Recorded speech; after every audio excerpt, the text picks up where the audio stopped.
Assalamualaikum warahmatullahi wabarakatuh.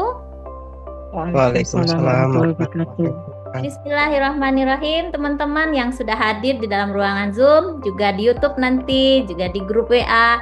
Hari ini kita sampai pada topik serba-serbi. Wah, ini Bu Widya senang nih, karena serba-serbi itu terkait dengan pengalaman, bagaimana bisa menang di kompetisi tingkat nasional, BIMA khususnya skema penelitian tesis magister. Di sini sudah hadir tamu kita, Mbak Devi Aryasinta. Assalamualaikum, Mbak. Waalaikumsalam warahmatullahi wabarakatuh, Bu. Terima kasih atas undangannya. Sama-sama, karena tanggal 29 Desember kemarin Mbak Devi sudah menyelesaikan tugasnya sebagai pemenang hibah BIMA dan sudah diupload semua luarannya, semua laporan akhirnya. Jadi kita sangat bahagia ya Mbak Devi, alhamdulillah. Nah, kita ingin menyebarkan kebahagiaan ini kepada teman-teman calon peserta BIMA 2025. Ya, baik kepada dosen maupun kepada mahasiswa. Untuk itu, Bu Widya punya 2 pertanyaan kepada Mbak Devi. Di sini Bu Widya udah catat. Trik lolos penelitian tesis magister tahun 2024 kemarin, kira-kira apa gitu Mbak? Strateginya supaya teman-teman ini bisa mengambil hikmahnya. Silahkan Mbak. Iya, Bu, bismillahirrahmanirrahim. Saya izin mau share screen, bisa nggak, Bu? Oke. Tadi pas Ibu, ini saya belum bisa nih, Bu. Ya. Saya dijadikan host dulu ya. Oke. Tadi pas Ibu WhatsApp, saya langsung bikin poin-poinnya sih, Bu. Masya Biar Allah, saya spesial. biar teman-teman gak ngelihat muka saya aja. Jadi ngeliatnya ini aja. Banget sih. Muka juga nggak apa-apa, Mbak. Udah dikeluarin juga. Ya Allah, bentar. Ini ternyata bermasalah. Aku ke layar aja. Bentar.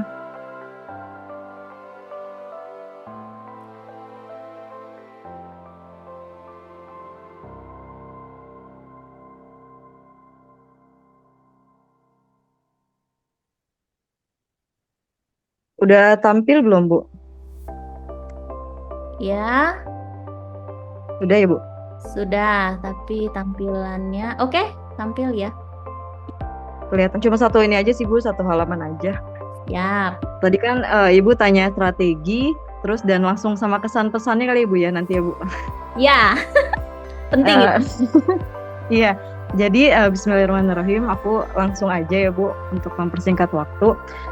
Semoga pertemuan kali ini ada hikmahnya dan ada inspirasinya buat para teman-teman yang nanti mau bergabung jadi di BIMA 2025. Jadi untuk BIMA itu memang kurang lebih tuh kita sama aja seperti merancang tesis untuk penelitian. Malah saya merasa tuh terbantu sekali ketika saya membuat proposal BIMA.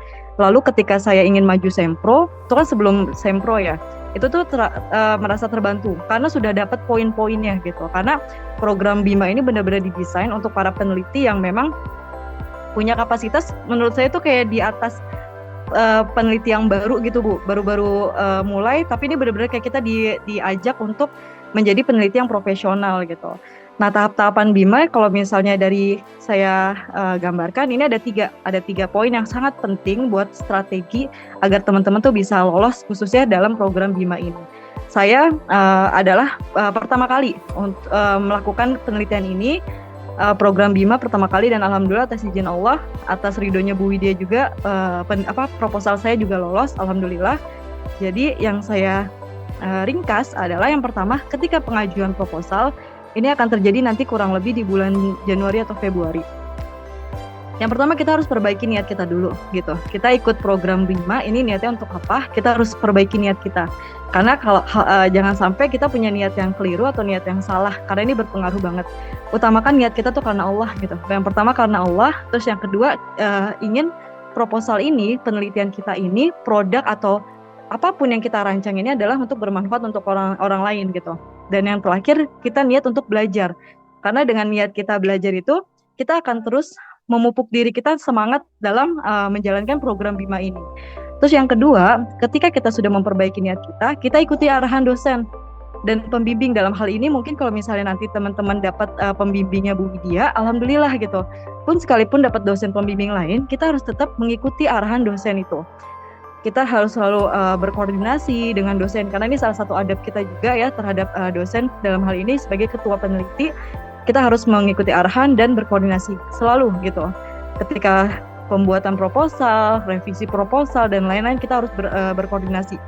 Koordinasi ini juga penting ketika kita mungkin mengalami kesulitan atau kendala ketika mungkin teman-teman udah mengalami nih yang kemarin bikin proposal, saya ada terkendala ini Bu, mungkin waktunya belum ada, terus atau enggak belum dapat ide dan lain-lain, itu koordinasi aja terus gitu, nggak apa-apa gitu, karena dosen juga akan melihat, oh ternyata ada yang sangat antusias, ada yang memang belum sama sekali mengerjakan gitu. Setelah itu kita butuh mempelajari buku pedomannya gitu, buku panduannya yang sudah di-share di website BIMA mungkin ya, tapi saat ini belum. Tapi bisa kita pelajari buku pedoman 2024 yang Bu Widya udah pernah share juga. Itu sangat punya pengaruh yang begitu besar ketika kita benar-benar mematuhi pedoman itu dengan baik dan mempelajari secara teliti. Lalu selanjutnya, ketika nanti setelah pengajuan dinyatakan lolos, hal penting lainnya adalah ketika penelitian kita harus lakukan dengan sebaik-baiknya sesuai RAB dan proposal yang kita sudah buat gitu. Jadi nanti proposal itu dibuat, lalu setelah itu kita buat rancangan anggaran biaya. Mungkin sepertinya kalau untuk prakteknya belum dilakukan ya sama Bu Widya dan teman-teman di sini, tapi nanti akan beriringan tuh proposal sama rancangan anggaran biaya. Nanti teman-teman bisa langsung mempelajari itu juga. Ini adalah ketika kita benar-benar melakukannya dengan baik, insya Allah kita dapat menepati janji-janji luaran wajib dan tambahan yang sudah kita cantumkan gitu di di proposalnya gitu. Jadi kita harus lakukan dengan baik sesuai RAB. Lalu kita harus selalu up to date. Kita up to date, terus kita juga berkoordinasi. Ini sangat penting juga gitu kan sama dosen gitu kan, sama tim lain mungkin kalau misalnya ada tim yang lain.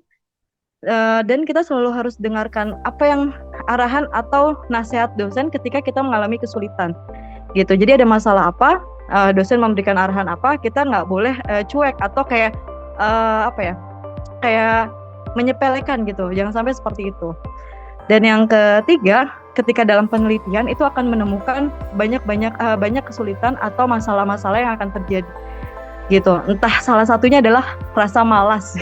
Itu juga mungkin akan dialami, rasa malas, rasa jenuh, rasa kayak terlalu sibuk dengan aktivitas pekerjaan atau aktivitas lain, itu akan dihadapi.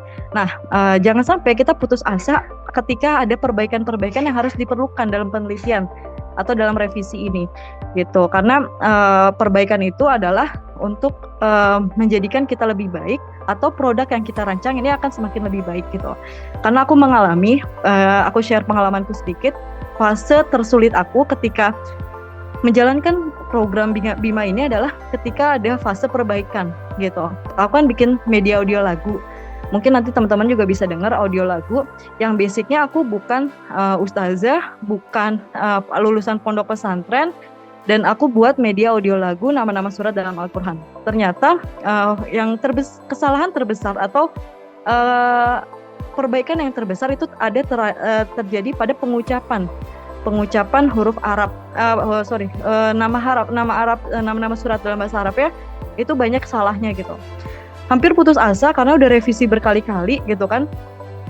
Karena kita outputnya adalah sesuatu hal yang benar-benar kayak mendekati kebenaran, yang kayak jangan sampai tuh kayak cuma sekedar bikin produk aja gitu. Tapi benar-benar kita ada ahli materi yang menyatakan ini kurang tepat, masih kurang tepat. Ayo perbaiki lagi.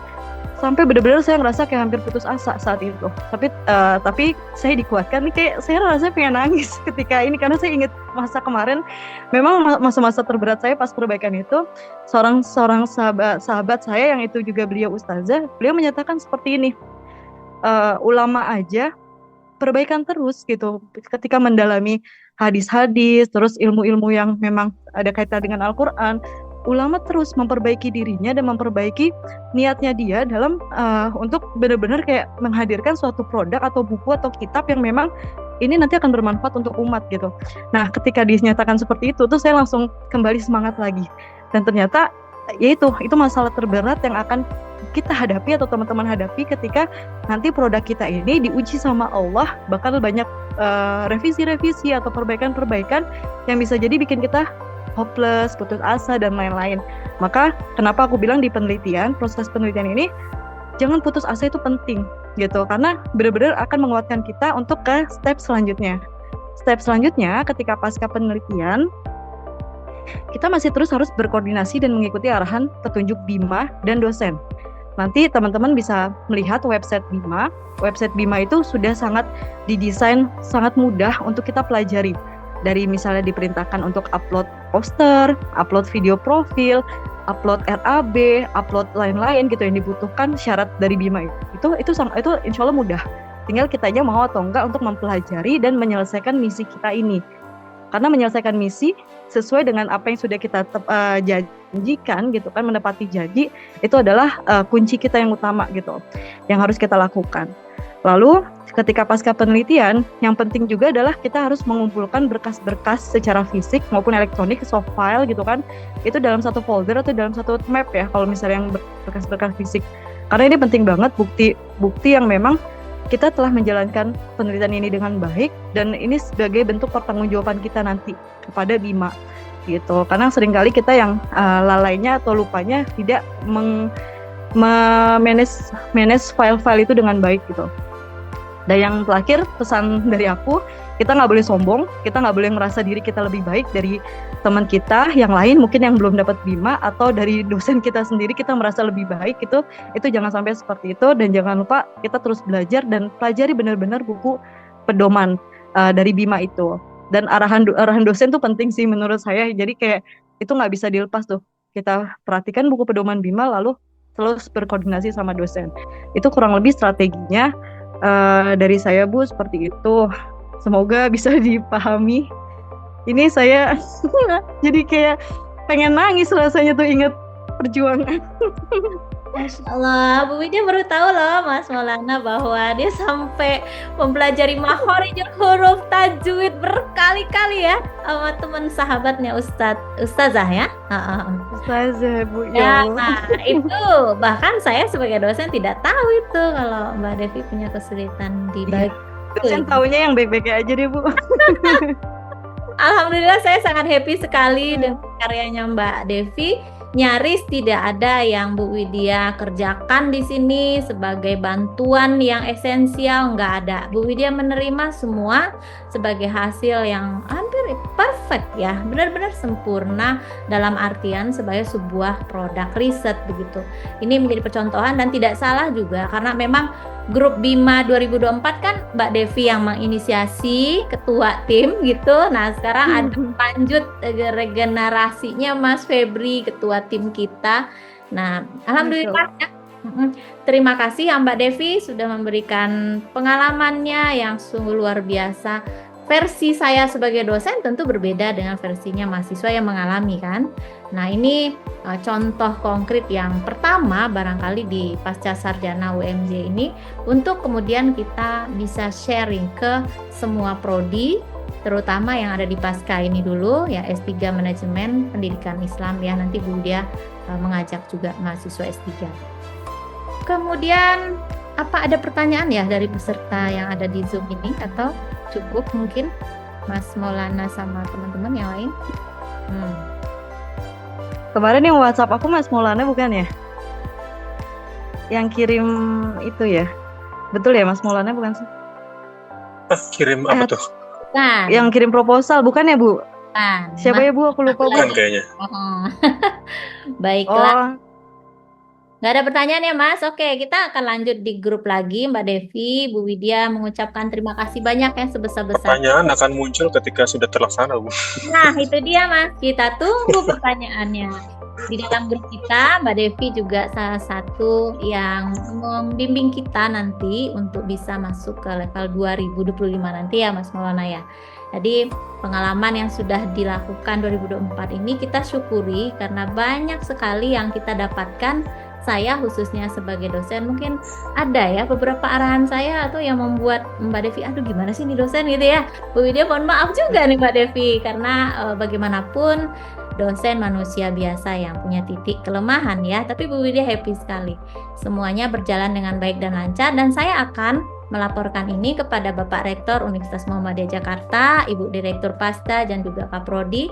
Tentunya hari ini Bu Widya bisa share semua luaran, terutama video profil gitu Mbak, yang bisa menghubungkan kita kepada pimpinan karena kita sudah punya produk-produk yang membanggakan dari Prodi Magister Teknologi Pendidikan UNJ.